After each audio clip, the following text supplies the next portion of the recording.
Well, hello everyone. My name is Passek, FlyFish Fanatic, and welcome to my tying bench. Today, another one in the Chironomid series. So this time it's going to be more of a European style buzzer pattern. This one is a pattern that, it's kind of a pattern that I've been using on and off at one particular lake in British Columbia, and that's Roche Lake. I've got one. You can go back in my my videos. Actually, I'll try to post a link in the description. But you go back several months. I've got my Roche Lake Special Chironomid, which is like sky blue thread with silver tinsel, silver wire, and a white bead head. I do so well with that thing in Roche. Haven't done well with it in most other places. Roche, especially down in Monster Bay in deeper water, 18-25 feet. And this one here is a buzzer style, again, for Roche. I've actually done well with this one in other places like Tonquah and Badger and a few places here in Alberta. But so this is a buzzer style. So basically all it is a black body, blue rib, and then it's got some UV green cheeky from Semperfli as the cheeks. Super simple pattern. Takes a little bit of practice to get the cheeks right, but other than that, it's a fairly simple pattern to tie. And like I said, it works, especially in deeper water. That blue is one of the last colors to leave the color spectrum, right? So that blue really works well. So today, Semperfli NanoSilk in black for the body. I'm going to be using some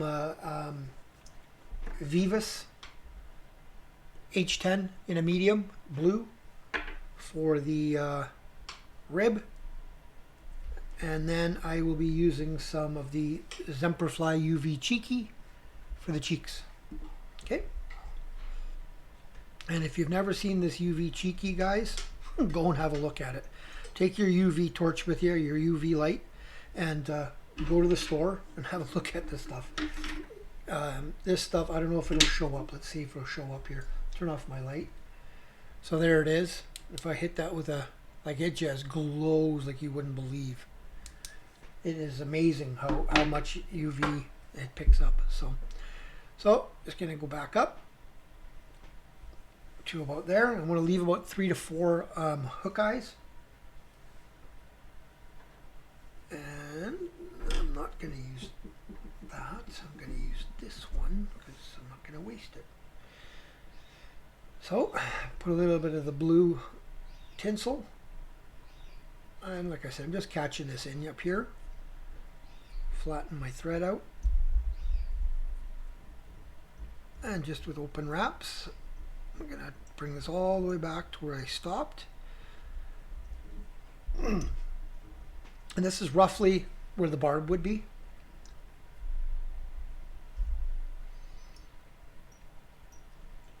All the way forward. I'm going to do this all the way forward, all the way back, all the way forward, all the way back. Just to make sure all this blue is nicely covered.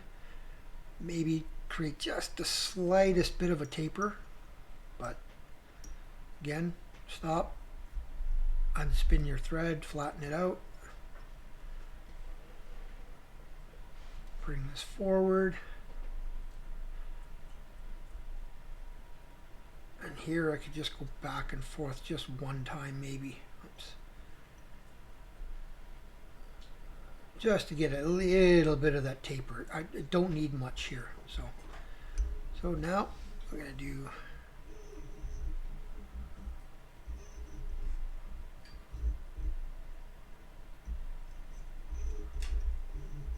my rib forward. There. Tie that off right there.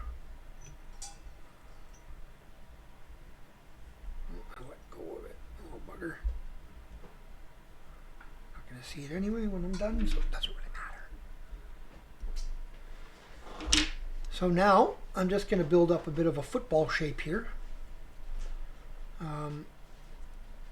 This is for the head area of this chironomid, of this buzzer. So I'm just going to stop about there for now. It's not done. Just going to get that little bit of a spike there. See if I can get that cut off. If not, I'll tie it down. It's most of it, yeah.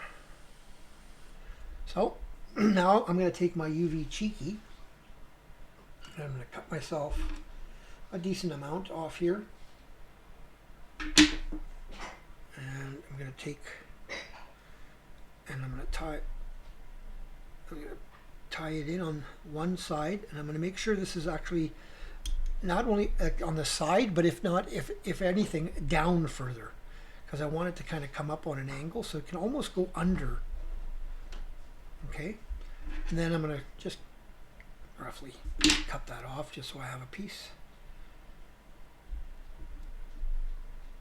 And this piece here, I'm going to hold on to here. Same thing, I'll just get it tied in. Sorry that I had to turn the vise, guys, but otherwise it's almost impossible to tie this in. So pull that back a bit. See where that ended up. Twist that down just a bit.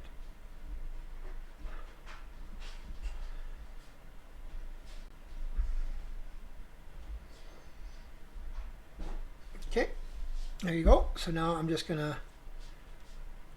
tie these right down all the way.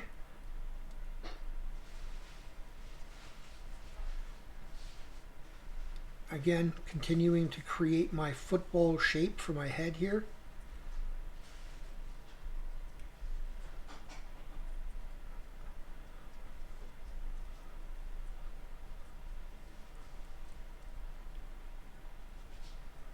Definitely want it more pronounced in the body, so it just takes a bit of thread work here, but I'm going to flatten that out just a bit.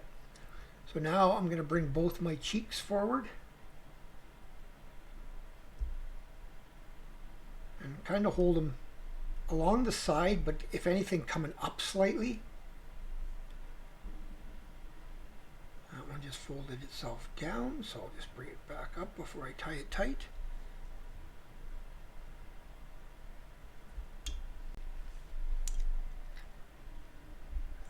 That looks pretty good, actually. I don't mind that. Looks pretty good.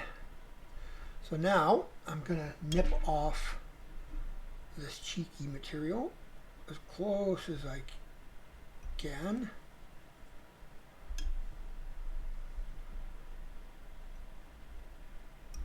If you're using goose biots instead of the cheeky, that comes off actually quite a bit easier. You can just hold your thread tight and then rip them. You don't need to cut them. So now I'm just making sure I get that cheeky covered at the front there, the tie-in point there, like the cutoff.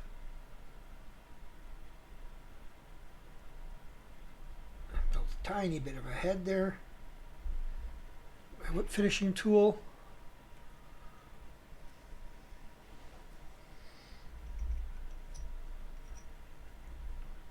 Give that like a 3-turn whip finish. That's all you need, because you're going to totally coat this anyway. Got a really good tug.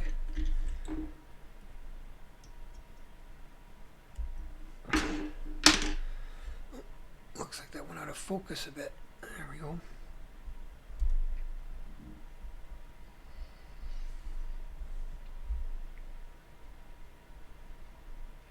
And the rib, I just want that hint of blue. I don't want all blue, right? I just want that hint.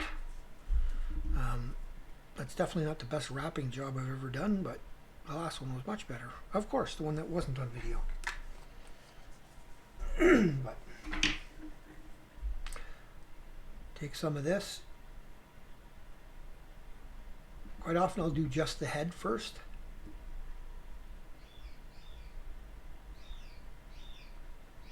With the Semperfli no tack, it's pretty thick, so I can just move it around where I want it. So I'm just going to give that a zap for now.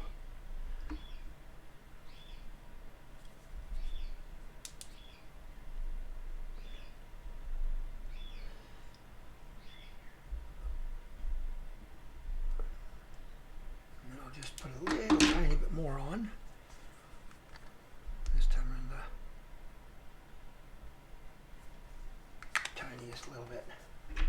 That's all you need. Stuff goes forever. So.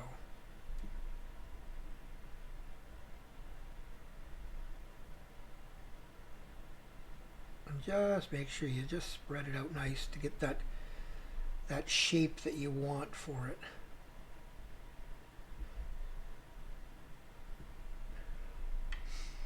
And just give your vise a bit of a turn to where you want it to flow. If it's flowing the wrong way for you, just get in there and just fix it up how you like it before you zap it. That's not bad. So then I'll give it a zap again. Try a little UV flashlight here. Picked this one up actually off of Amazon. Just a little pencil size, right? It's like a little bit smaller than my finger. Great little. I love it because it concentrates the UV into one spot instead of having those big ones. This one works really, really well. And I found that it works well with the Semperfli, it works well with Gulf, it works well with Solares, it works well with all of them. So now I'm just going to take a little bit of Sally Hansen's, just the tiniest bit, a super dry brush. Just try to get just a little coating of the Sally's on there, just to help it. And once that dries, that'll be awesome. So that's it. That's the Roche Lake Buzzer. Like I said, this thing has I've had good success with it. Probably not quite as good, maybe not quite as good as the sky blue, all blue one that I've tied earlier in this on my channel here. You should check that one out. If you ever go to Roche, make sure you have that one with you, especially if you're going to be fishing the deeper waters. I know most people kind of laugh at me when I say, oh yeah, blue there, but everybody I've given one to has tried it and have gone, holy crap, that works. Like I said, in deeper water, if you're in 8, 10, 12 feet, it doesn't work that well. It works in that 16, 18 feet and deeper. So, alrighty, give that one a shot, guys. And if you like that, give her a thumbs up. If you subscribe, thank you much. If you haven't, please consider doing so. And once we hit 1,000, we will be doing a giveaway here of my books and other flies I've tied on this channel. So there's another version, another one. This one's a little sleeker, this one, the one I'm holding. It's a little sleeker. I actually like the shape of that one a little bit better. It doesn't have that bulb on the top, but even that bulb's fine. So, alrighty, give her a thumbs up, subscribe, pass the word on, let everybody know. Talk to you guys later. Tie lines.